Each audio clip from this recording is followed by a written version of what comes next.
Hey, how's it going there, YouTube? It's Leonard here, back again, but I'm not here with the deck profile for you are. I'm here with my sister's custom-made mat, because I am here to show you, as the title says, a how-to in the game of Vanguard, how to play. And I'm going to go through a lot of the stuff for the people that are now starting the game and getting into it, so I'm going to be explaining a lot of the stuff many veteran players already know and probably don't want to hear. But if you're watching this video anyway, then yo, what's up?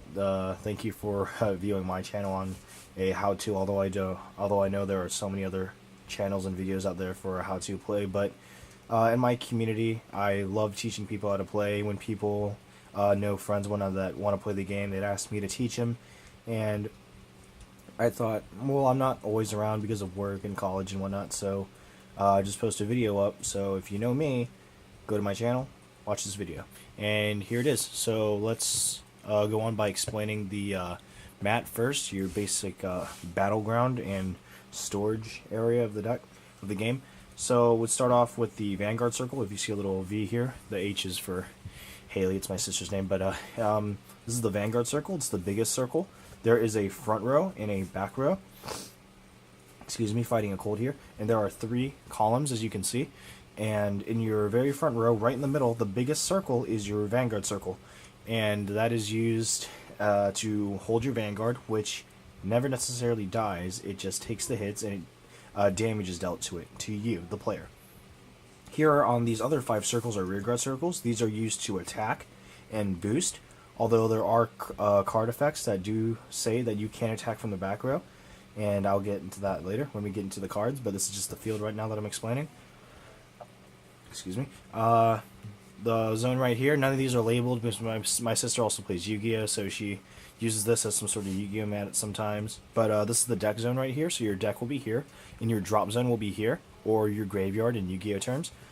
If you're watching this video now, you are now learning in the stride format, so your strides will go in this zone right here, face down then face up, vice versa.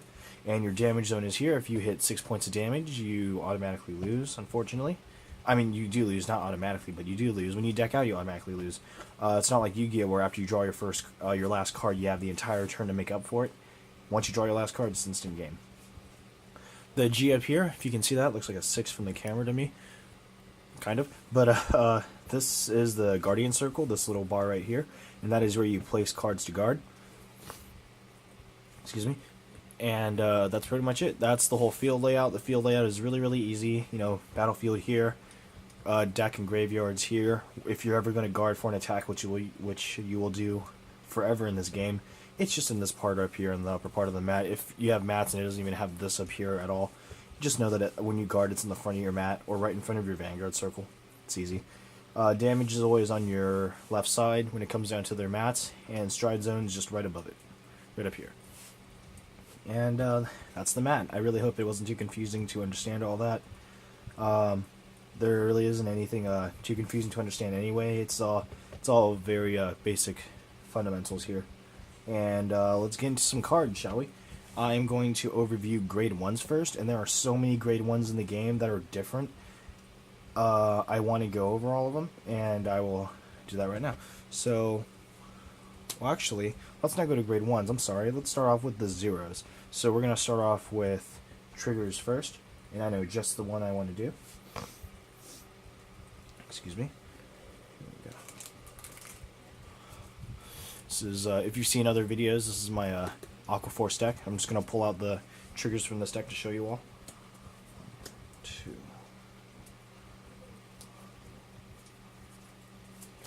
3, and a 4. There we go. Okay, so put this card aside for now. Let's go on with the grade 0s, the lowest grade of the game right now. There are cards that say grade 0 or lower. It kind of scares me because I know Weiss Schwartz, another card game I absolutely love to play, is doing it as well, and it's terrifying. But grade 0s, as you can see here, are the lowest grade in the game of Vanguard. And your starting Vanguard is going to be a grade 0, but the reason as to why I wanted to go over this certain grade is to go over the 4 triggers in the entire game. So the triggers here are heal, draw, crit, and stand. And I will explain what they all mean, as well as why they are different from every other card in the game. If you can see right here, the first thing that's different is that compared to normal units and trigger units, the trigger units have a yellow border on the bottom, though the normal units have a black border all around. So that's one key difference in a trigger and a non-trigger. Another thing is that all the triggers have symbols in the top right-hand corner. All the other normal units that are zeros do not have one that states that it's not a trigger. So let's go on to what each trigger means. Heal trigger is pretty obvious. If you hit this heal trigger off by drive check or damage check, you heal. Although certain conditions must be met. Let's say, for instance, let's get these cards laying around over here. If you are sitting at 4 cards in your damage zone, but your opponent is only sitting at 3 cards, once you get this heal trigger off by damage check or drive checking it from the top of the deck, which I will explain when I get to the steps in the card game on what you do in one entire turn, you can heal. You must be at more or equal to damage than your opponent.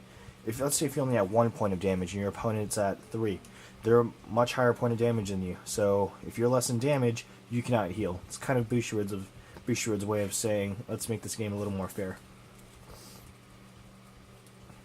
Because admit it, if many people can sit at 1 point of damage, if not no damage at all, for quite a long time, depending on the deck they play. And if you were able to do a free heal, even if you had less damage than your opponent, that's kind of, you know, it kind of adds salt to the wound. So that's heal triggers.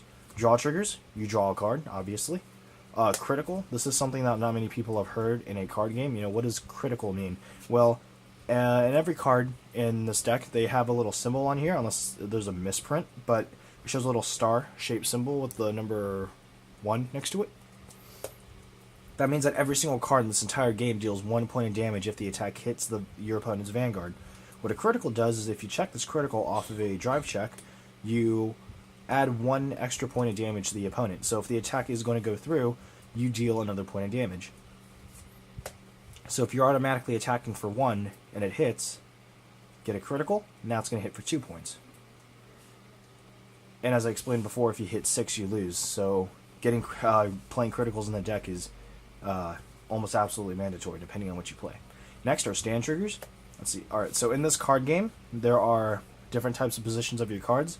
There is stand, rest, stunned or paralyzed, meaning it cannot stand the next turn, or it is locked. It is face down. You can't do anything with it. Effects negated. You can't replace it with another card. You can't play a card over it. Cannot retire it. Cannot move it. Cannot do anything. No attack. No defense. Nothing. And then at the beginning of your end phase, it's unlocked. Then you can do whatever you want. But you can't. It's the end phase. And then there's also delete. It's only in the Vanguard circle. And basically delete is your card kind of still exists, except it's at 0 attack. Or your defense, it's 0 defense. So when it's being attacked, it's sitting at 0. So you'll need a guard for so much more. And then at the next turn, it stays deleted unless you can ride another card over it. Thus, it is then unlocked, and you ride the new card. But in this game, there's stood and rest. And when you rest, it declares that you're attacking. And if you hit a stand trigger, you choose one of your units and stand it. You cannot stand your Vanguard. So your Vanguard would be here. You'd stand one of your rear guards instead.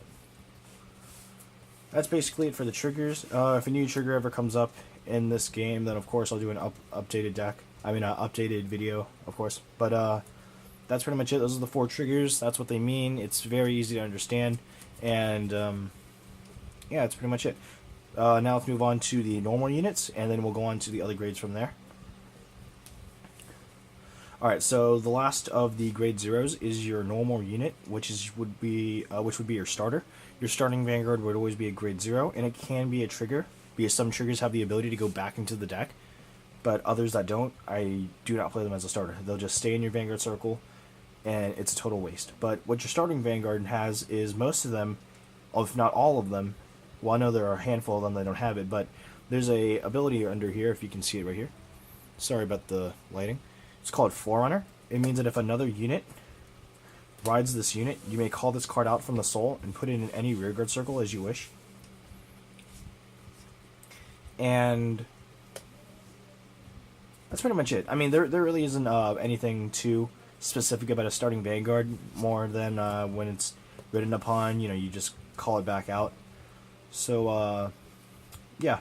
A lot of the grade zeros, they have special effects like search your deck for search top 5 cards of your deck for a grade 3. Some of them you can search your entire deck for a grade 3. Some of them have special effects that benefit your Vanguard or cards on the field depending on what clan you play. And in one video, I will possibly just go over all the clans since there are new ones coming out. I'll be updating the video a lot because new clans come out every good few months, and yeah, that's pretty much it. That's it for the zeros. It's very simple. The triggers are pretty easy to understand. If you guys didn't really get much about these triggers, just comment down below and I can explain it a little more in depth. I just thought that if it was in video, that you guys might get it a little more. But yeah, that's pretty much it for the zeros here. Now let's move on to the grade 1s. Now there are a million types of grade 1s in this game, and by what I mean by millions there are tons of them that are completely different. Not by effects, of course, but I mean what their overall skills are. There are stride enablers, limit break enablers, 10k vanillas, which are basically plain cards. They have nothing, but they are extremely strong. And there are perfect guards, quintet walls, so many. So I'm going to show you all of them right now. So let's see. Out of this deck, we're going to take this out. And here we go.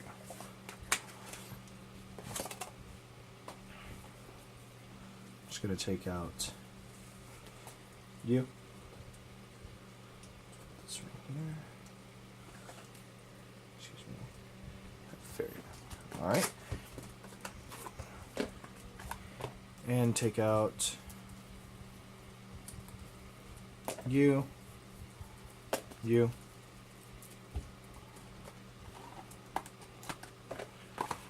And let's see here, 10k vanillas. There aren't too many laying around everywhere. Yes, here we go. Okay, so out of the millions and millions of grade 1s out there, there are a few of them that are just of their own class, basically. There are Sentinels, which are cards that are used for guarding, and many of them have their own special effects, and there are different types. There are Stride Enablers, which in this Stride format, if you're watching this video, you're also going to learn about strides, which I will teach you in this video. And Stride Enablers basically limit down the amount of cost you have to pay. This one grade 1 would count for the cost of 3 grades. A grade 3. So if you don't want to discard so many cards from your hand, or you don't have a grade 3 to drop, this grade 1 still counts as one. And then there's AK Vanillas. AK Vanillas have no effect, but they're also the most powerful grade 1s in the game by sitting at a base of 8k. Almost all the other cards that have an effect will sit at 7k and below. So AK Vanillas, as strong as they have no effect, unfortunately. But they are good beaters, I guess, in that case. But let's put these ones aside, and let's talk about the Sentinels, one of the fundamentals in Vanguard. It's a must-play. And there are perfect guards. There are 2 types, but I'll go over them later. Let's start off with this. This is a quintet wall. This was introduced in the Legion format, when Legions swarmed the game and definitely became a thing. One of the issues were, coming up with the drop zone necessary to Legion back. You want to get your triggers, but if you don't have triggers in here, you don't necessarily want to return your normal units either. So people would play quintet walls at the cost of Counterblast 1, which simply means to have a face-up card in your damage zone and flip it face down, just like that. It's kind of like a mana cost. You just tap it, but this, you flip a card face down, and it stays that way. It does not flip up at the beginning of your next turn. And you get the top 5 cards of your deck when it's placed in the Guardian Circle, and you guard with all the cards that you get from the top 5 cards of your deck. And then they go to your drop zone, so it gives you more chances on milling out your triggers, so you can put them back. And it's also normally used for the first few turns of guarding, just to get your Legion set up. That's pretty much it for Quintet Wall. Next are Perfect Guards. These do not cost a Counterblast. They have another cost. You just discard a card from your hand, which can be pretty hefty, but it's not as big as milling out your deck and counterblasting one, which is something serious in the game. You don't want to do a mid or late game. Like I said, this is just for like the early stages of the game when you're preparing for Legion, but not many people play these anymore, if not ever. So I don't recommend playing them depending on what deck you play. But these are perfect guards, and one thing about these grade zeros is that they have a golden crest of 0. The older perfect guards do not have such crest. Their shields look just like this, but it's 0 on it. But what perfect guards do is they completely nullify an attack. So no matter how strong it is, it would drop the attack to 0. It will never ever hit just by paying the cost to discard a card. But because it's in their stride format now, there are new types of perfect guards, and there are many different kinds. Deleter ones, for Link Joker, they delete your opponent's Vanguard. There's a Shadow Paladin Nemian that allows you to draw, but most of them allow you to unflip a point of damage. So if you have a face down card in your damage zone and you guard with the new stride perfect guards, you discard a card. If you have another copy of her, while it's in the Guardian Circle, if you have another copy of her in the drop zone, you unflip a point of damage. It definitely helps a lot, especially since in the stride format and Legion format still exists. Counterblasts are used a ton, and you need means to reuse your damage again. So these types of perfect guards are played a lot. But the only downside is that you can only guard the Vanguard. So if your opponent would ever knock off a rear guard, you cannot guard for it. So that really hurts, but it's still nice to unflip points of damage. And then there are your other perfect guards, which just completely nullify the attack, and you can nullify the attack if your opponent's attacking anything. So if they attack the Vanguard or rear guard, your perfect guard can nullify the attack for anything and save everything. And that's pretty much it for the grade 1s. I mean, there are your perfect guards and different other types of sentinels here, your other types of shields to guard with. Depending on what clan, they are either really expensive or really cheap, or have no cost whatsoever because they're just so underplayed. Your AK Vanillas are just plain cards, really high in attack, but they're just plain. And your Stride Enablers, if you don't have that discard cost, this card, it's all in one, basically. Let's send these back to their respective decks.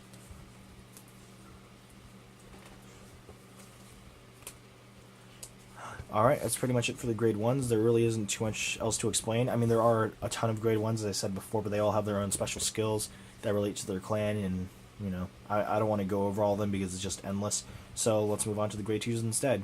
And there are quite a good few amount of grade 2s that I'd like to go over for you guys. Not that it really matters, but, it's just to be safe, So, for that, we are going to go into this movie. Alright, so the other types of grade 2s that there are 10k vanillas. Like I said, in the grade 1s, there are 8k vanillas, which are grade 1s. Grade 2s have the same ones, except they're 10k, so plus 2. There are some grade 2s that surpass 10 or 11k, maybe, and 12k, but they have costs you have to pay in order to keep them on the field. And there are sub-clan 12k attackers. In the game of Vanguard, when it comes down to your clans, there are some clans known as sub-clans, and that is a certain amount of cards that share a same name. Like in Aquaforce, this deck is Blue Storm, so every single card in this deck, except for the Penguin and the Critical Trigger, they have Blue Storm in the name. So if your Vanguard has Blue Storm in the name, these cards, these types of grade 2s, will attack for 12,000 apiece. So they surpass a 10k, although it's 9. They get plus 3,000 power. And then there's East Special Interceptor.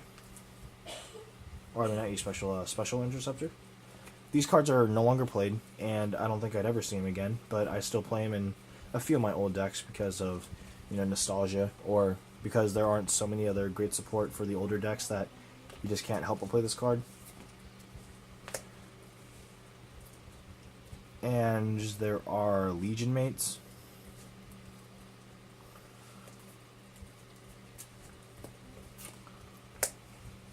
Okay, so let's go on these one by one. 10k vanilla, it's just your 10k, it's plain. Subclan 12k attacker.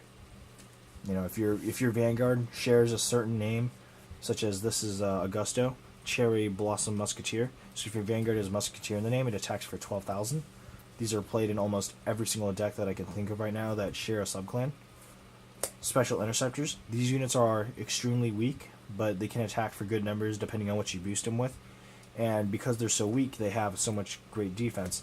When you use this to guard, if this unit intercepts, which means grade 2s on the field move into the Guardian Circle, this unit gets plus 5,000 shield strength, so she doesn't guard you for 5, she guards you for 10.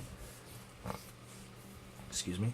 These cards were used a lot back in the day, because defense is fine and your opponent doesn't want you to get an extra shield off, so you would use this as target. All your opponent's cards would target this for an attack, and you'd gladly let it go off because you could either need the shield or you're just using it as bait. And finally, there are Legion mates. Nothing much to say about this except for the fact that it has a little symbol on here. So if you ever see a grade 2 with a symbol on the bottom right hand corner here, that simply means it's a Legion mate for a Legion. And I will get into that as soon as I go on to the grade 3s, which is right now. Alright, let's put these back there.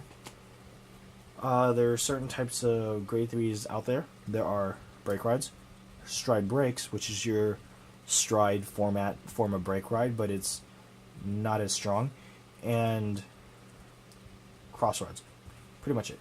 There are restanding Vanguard, but I don't find them too important to go over. It's simply a grade 3 or a grade 4 that's on your Vanguard circle, and if you pay a certain cost, you restand it. It's very simple. So let's go on to the Legions,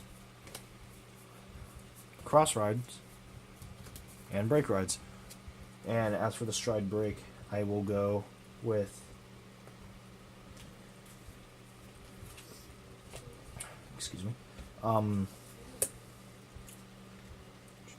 where did it go? I'm sorry, I kind of lost my train of thought over here for a second. Where did I put it? Sorry, my desk is cluttered with all sorts of stuff today.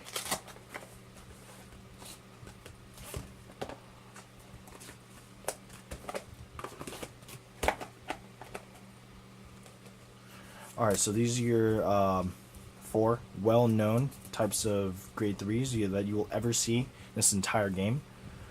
So first, let's go on with your Legions, because Legions are still widely played today because they help you cycle your cards back to the deck so you won't deck out, and you fill your deck full of triggers, which is something you want to do. It's kind of like refilling your gun full of bullets, and you're just stacking on the amount of bullets you can carry in your magazine, so you don't need to worry about having to reload next time. Sorry about that bad analogy, but what Legion is that you choose any 4 cards in your drop zone or your graveyard, you shuffle them into your deck, and then you search your deck for one of your Legion mates and you perform Legion. So you grab one of your Legion, move it off to the side, and you get your Legion mate, and now it counts as 2 units in your 1 Vanguard circle. The art on here do not match up. I apologize. I will grab something that matches.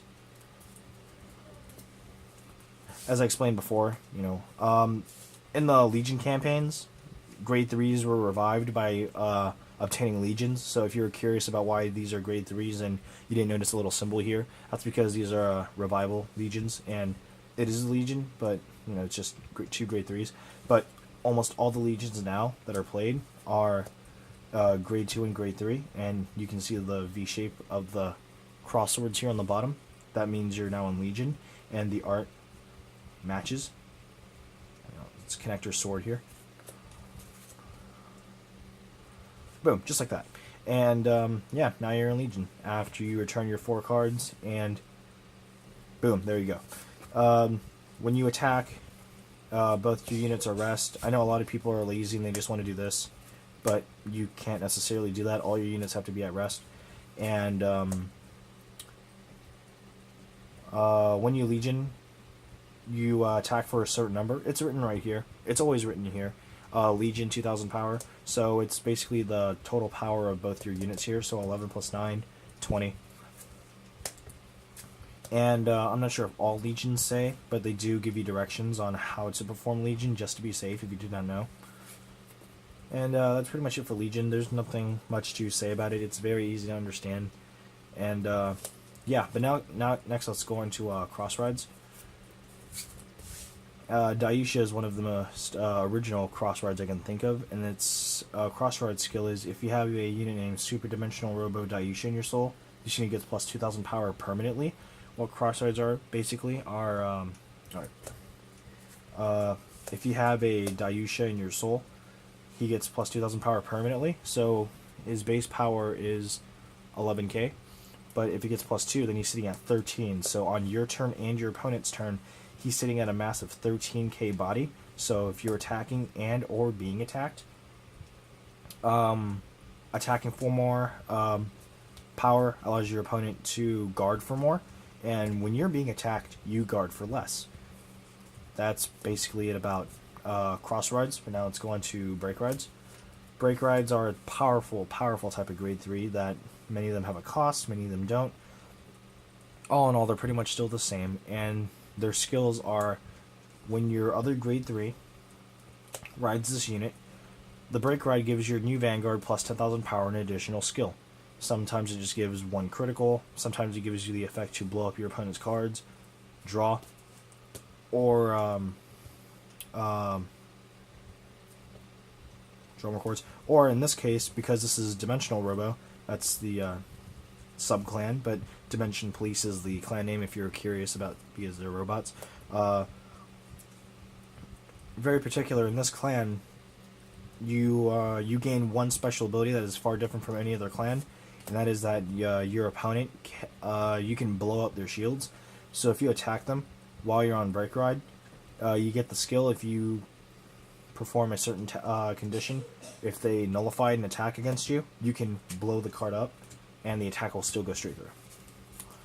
But yeah, that's pretty much it for brake rides. You know, all of them give plus 10k power, and a different ability depending on what clan you play. But yeah, they are played well in the meta, but depending on what deck it is, you know, sometimes the brake ride's too slow, and you need to get your beaters off, like Legion and Stride Breaks, so people just don't play brake rides. But in a deck like this, yeah, people do play brake ride. And finally, for the grade 3s, there are your Stride Breaks. This one's not too difficult to explain. Almost all Stride Breaks are pretty much the same. Your first skill is going to be a GB2, and it mainly correlates with whatever clan you're playing specifically. And your Stride Break is Counterblast 1 when your stride strides over this unit, so it's a grade 4, and you put it out over this unit, you get its skill to Counterblast 1, pay a certain cost, and that's pretty much it for a Stride Break. Alright, so that's it for the grade 3s. Now let's move on to the grade 4s. And this part is going to be, it's going to be a little iffy. I don't know if too many people are going to understand. Many people who are getting into the game would know a lot of the older things of the game, such as maybe legions and brake rides and cross rides and ride chains and whatnot. But the game of Vanguard is kind of getting into Yu-Gi-Oh! Where you have your extra deck here to tap into, and those would be your strides. They're grade 4s, and they're not part of your main deck. They're, like, as I said, extra deck in Yu-Gi-Oh! And they're over here. Sorry, let me grab all of them here. They're right over here in this zone. They're all face down, and when you pay the cost to stride, which is by discarding a grade total of at least 3 or more from your hand to your drop zone, you get one of your strides face down, and you turn it face up, stride it over your Vanguard. Many people like to flash off the name and power, and that's because when you stride, your stride gains this unit's name and all of its power. So you're sitting with 2 names, although it's 1 card in the Vanguard circle technically, and you get all the power of this new card. Cards that are underneath the stride are known as the heart. And another thing about strides is when you look at the power, they have a little plus sign right here. That means whatever base power your Vanguard is at, you gain that power. Now, this is a little thing that stumped up many people when strides are not regularly used and people are still in stride format. When you stride, you don't necessarily choose what you stride over, especially when you're sitting at a legion that has a grade 2 in your Vanguard circle. You stride over the 3, and you only gain 3's power. Because you're in Legion, your power total when you declare an attack is 20. You only gain the power from your grade 3 heart And if it's cross-ridden, you don't get the extra +2 by its skill, because you only get the plus power by its base power. So it's just 11. And at the beginning of your end phase, after you stride, you get this face-up card from your Vanguard circle, and you turn it face-up on the other side of your stride deck in your G-zone. That simply means that you cannot use the stride again. You can only use another face-down card as a stride. There are certain cards that have the ability for you to put them back to your deck at as face-down, which means you can't use them again. But I'm pretty sure that's only exclusive in Gear Chronicle. And that's pretty much it for the cards and all the different types of cards, really. I really hope it wasn't too hard to understand. I try to explain it the best I can, just to make it a little more simple for those who don't know these things. Alright, so I went over all the triggers, your starting Vanguard, the ability to move out from the soul. I went over grade 1s, I went over the shields, the different types of grade 1s out there, your stride enablers that help you assist in this current game, the grade 2s, the older ones, your sub-clan 12k attackers, your vanillas, and your legion mates, and finally your grade 3s, your cross rides, break rides, legions, and stride breaks, all that good stuff that's played right now. And of course your strides themselves. And now let's get into how to actually play the game of Vanguard. So let's organize this field a little bit.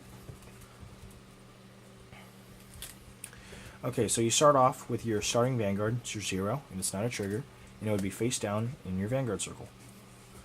Next, you will want to shuffle your deck to the best you can, and maybe ask your opponent to cut. Put it back here in the deck zone, and you start the game with rock, paper, scissors, dice roll, whichever way you want to decide to go first. And let's just say I will go first, and you will draw the top 5 cards of your deck. You will then look at these 5 cards and decide which ones would you want to put back. In this card game, you can conduct a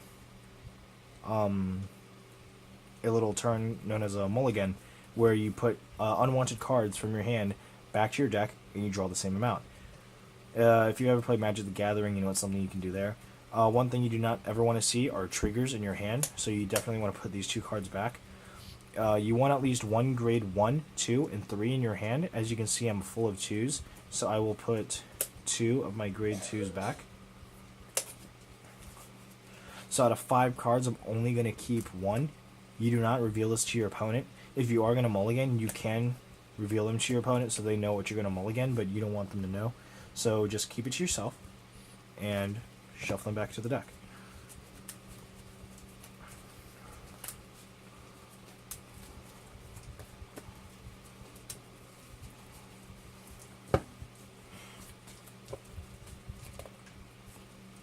Let your opponent cut again. Get your deck back and draw the amount of cards that you return. So 1, 2, 3, 4. Now let's look at the new hand. Alright, we have a grade 1, 2 2s, and a 3. We did get 1 trigger back, and unfortunately it was a healer trigger, but that's completely fine. This deck is a Legion stride deck, so getting your triggers is not that big a deal. Start your turn by standing up your Vanguard. And as I said, I will go first. Let's just say I won a rock, paper, scissors, or dice roll. And you start every single turn by drawing 1 card, even if you go first. I know in Yu-Gi-Oh! It's a ruling you cannot draw. Vanguard, you can. So you start off the turn by drawing 1 card. I drew another grade 2. Let's just put this right here. And you start off by choosing a card from your hand that is of a grade that is 1 higher than your starting Vanguard. So we all know that your starting Vanguard is going to be a 0, of course. So you want to choose a card from your hand that's at least 1 grade higher. So, grade 1. You ride this over the 0. Your starter skill, if it says Forerunner, it means you can pull this card out from the soul and put it right here. So if you ever declare an attack, you can boost. Now when you boost, you will see all the power, base power from your boosting unit will go to your boosted unit. So 5 plus 6 is 11. This entire column is going to attack for 11. Alright, but let's just say I go first. If you go first, you cannot declare an attack, so it immediately ends my turn. Unless I choose to call more cards, but I will not do so. Now, if the opponent attacks you, you have the ability to guard or not guard. In this case, I will say no guard. So if they do attack and land a hit on your Vanguard to damage check, it's very simple. You get the top card of your deck, reveal it to the opponent, it is a trigger, and you put it to your drop zone face up. If you hit 6, again, you lose. Now, as you can see here, in this example, I hit a trigger off of my damage check. So once it hits my damage zone, I can choose to activate the trigger, and I will. It's a stand trigger, which means I can not only choose one of my rested units and stand it because I don't have a rested unit, so I can't stand anything, but all triggers have one known ability throughout all of them. They all give plus 5,000 power to any unit. So because I damage checked a trigger, I can apply the power to my Vanguard. So I will give 5,000 power to my Vanguard. And when you add on to the defense, when your Vanguard is being attacked, or any unit for that matter, your defense is based on your attack. So if I'm sitting on 6k, that's in this game standards extremely weak. So by hitting a trigger in the damage zone, you allow your Vanguard or rear guards to bump up some power and sit at a higher number, but only until the end phase of your opponent's battle phase. Once your battle phase ends, turn's over, unless you have an effect that it activates after. So after your opponent's turn and it's over, you start your turn again by drawing one extra card from the top of your deck, and then you choose a card from your hand that's one grade higher, a grade 2, and you write it. Now, as I said before, there are sub-clan cards. As I said, this is Blue Storm and Aqua Force. So I have a 12k attacker here, Blue Storm Marine General Gregorius. Its skill is when this unit attacks, if you have a Vanguard with Blue Storm in the name, he attacks with +3, so he attacks for 12. So I will call him here. Next, I will call a Blue Storm Marine General Hermes. Let's say I'll call it here. This is the exact same card as the grade 2, so it attacks for +3, and it's 7, so this would be 10, 12, and if you see here, there's a little R right there. That means it's only in the rear guard circle, so if you're in Vanguard circle, which there's only one, you do not get that effect, so he's only going to attack for 9, but at least he's the one being boosted here. Next, if you would like to declare an attack, you simply rest a card and indicate where you're going to attack. Let's just say I'm going to attack the Vanguard, rest, attack again, rest, attack again. Now, when your Vanguard declares an attack, you look at the top. After your opponent has decided to guard or not, you reveal the top card of your deck and see if it is a trigger or not. If it isn't, whether it is or it isn't, my apologies, you put this card straight to your hand, and that's pretty much it. If it is a trigger, you apply it to your Vanguard or any other card, and you let it progress depending on the effect. After that, there's nothing else I can do, no more attacks, automatically ends my turn, then it's my opponent's turn. Now I'm just going to fast forward real quick. Let's just say after all that nonsense with my opponent, draw one card. Now let's go on to a grade 3. Now, when you attack with a grade 3, I'm just going to show what the drive check, double twin drive, and triple drives are real quick before I end this video, because it's getting a little late and I have to wake up for classes tomorrow. When you declare an attack with a grade 3, you will see a symbol that looks like two little like symbols, like a corkscrew, and they're going in a wave motion like this. That means twin drive, so you check 2 cards instead. So when you would only check 1, you reveal 1, apply the effects forever. Let's just say we're going to put it on the Vanguard. Reveal the second card. Another effect, stand trigger, stand a card. Both triggers give 5,000 to anyone. Let's just say I give 5 here. Now stand this. Let's say I decided to stride instead. So let's view my hand. What can I discard that's a 3 or more? I have 2 2s, that can equal a 4, but I do also have a 3 in my hand. So I'm going to discard this grade 3 to my drop zone, choose the card from my stride zone, and stride it. So it's going to be face down, choose the stride it on top.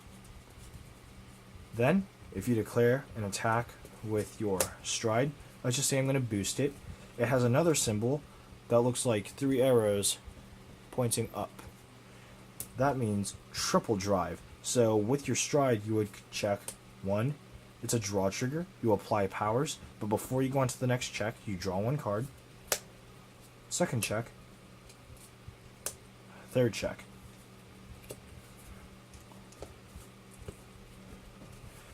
It's that simple. And at the beginning of your end phase, after all your battles, put it back to your stride zone, face up. You cannot use it again.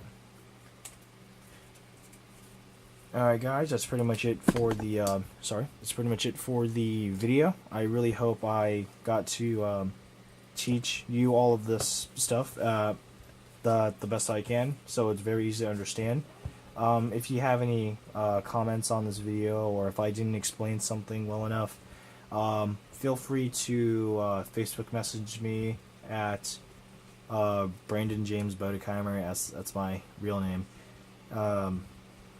or just comment on the video down below, and just let me know your thoughts about this game, how this video was, if it really helped you get into the game, help you understand anything. If you have any questions about the field layout, what do any of these mean again, or is there anything you can do with this, any questions about the deck, any of the cards in the deck, any plays you can do if you're not sure what you can do, if it's legal or not, like you're about to do a play that you just cannot do in the game, you have questions about cards, clans, effects, feel free to ask me. I would love to answer all of them, as I normally do here. And that's pretty much it for me. This is Leonhard out. Peace.